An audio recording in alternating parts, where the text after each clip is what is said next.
The arrival of fall harvest season is always an eventful one on the northeast part of America.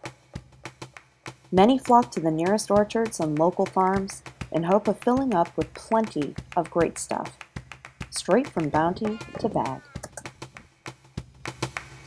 Thank you. Along with the gatherings of an apple picking trip, we can always find more tasty finds nearby.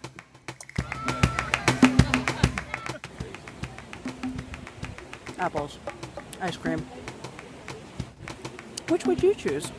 With some businesses only open for the season, deliciousness is timely for some things, but for me, it's right on time for other great recipes to shine.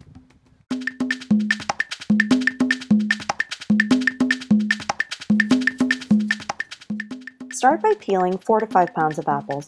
I usually go for sweet ones, but try to make sure there's a Granny Smith somewhere in there. In your big pot on the stove, pour in 2 cups of apple juice. I'm using Honeycrisp apple juice. It has a nice zing to it. You can use whatever you like, but I find that this is really the best kind. A great amount of flavor. Slice and core and cut your apples into inch-sized pieces.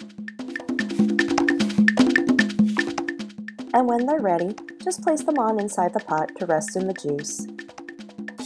See, the ones that are wrinkly, maybe a little softer, a little more bruised, don't be afraid of them because guess what? Their flavor is still great. Very much a metaphor for life. My handy tip, peel on top of a paper towel to make cleanup an easy snap. Easy peasy. I also like to toss the apples every now and then in the juice, just to distribute the flavor. One thing I use to amp the sauce is a softened pear. It's best to leave it out overnight, so it's a good texture, sweet, and ready to use.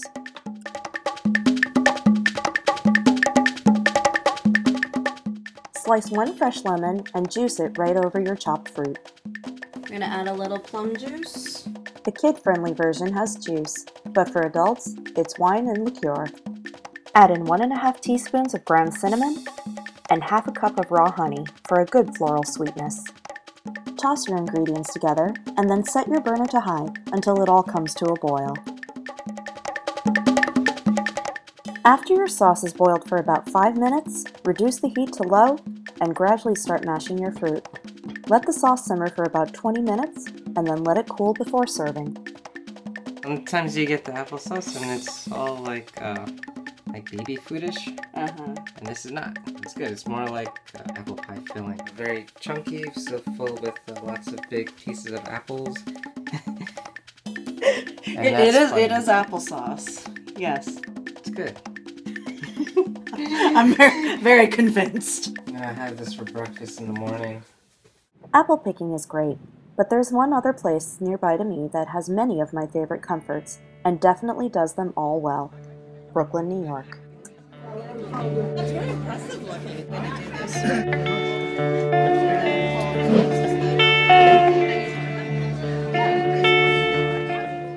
this. One major love I have here? Pizza. A thin crust, fantastic slice that will have folks flocking here all year round. That's really good. Worth all the time in the world. And if I can't get to Brooklyn fast enough, this is what I can do in the meantime.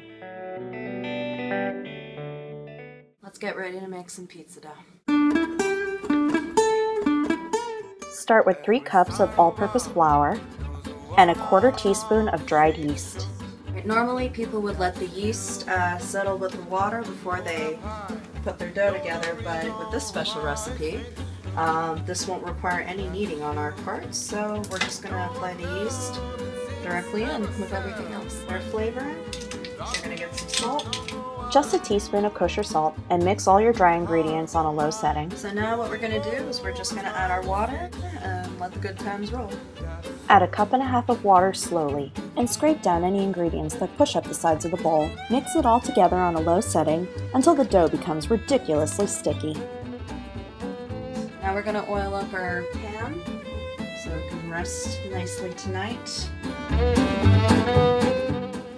Just put it right in there. The dough will expand as it rests overnight for at least 10 hours, but in the meantime, cover it in plastic wrap and have it rest in a warm place. For me, the best place to put it is in my oven when it's off, so it won't be disturbed. Good night. When time's up, give a clean space a good dusting of flour and remove your sticky dough right on top of it. Put a light dusting of flour right on top and fold your dough a few times over. Let it rest for another 10 minutes on its own. Divide your dough into 4 pieces and squeeze them into balls. Dust the tops with a little bit of flour and cover it with some paper towels to let it rise for 2 hours. In the meantime, let's get to work on some toppings. Make sure to keep all those little bits because those are the bits you want to have. They're full of flavor and very, very delicious.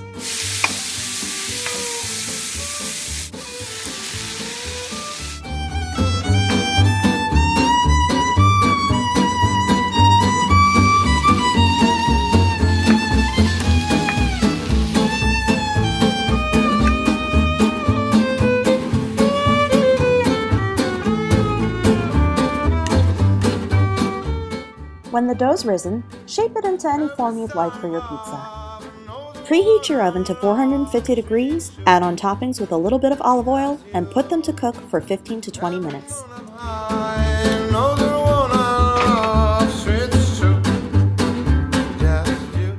Every pizza has its own flair, but this next one is one I save for special occasions.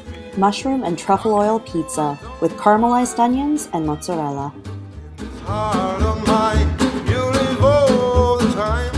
Now you may ask yourself, what's so great about chopped mushrooms, truffle oil, garlic, and caramelized onions?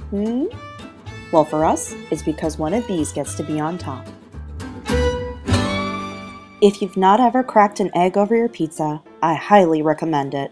And if you do, this is the pizza to do it for. Crack an egg over your pizza and put it back into a 450-degree oven to cook for another 7 minutes. This one is definitely my no-fail crowd pleaser, especially to the newcomers who always want more. You might even convert a few mushroom cynics. I can't go back. Thanks a lot, Caroline. Well, sorry, but I'm not sorry. Not at all. I hope to continue bringing great food to the comfort of home and delights to the last bite. Alright, this is how we do. Enjoy.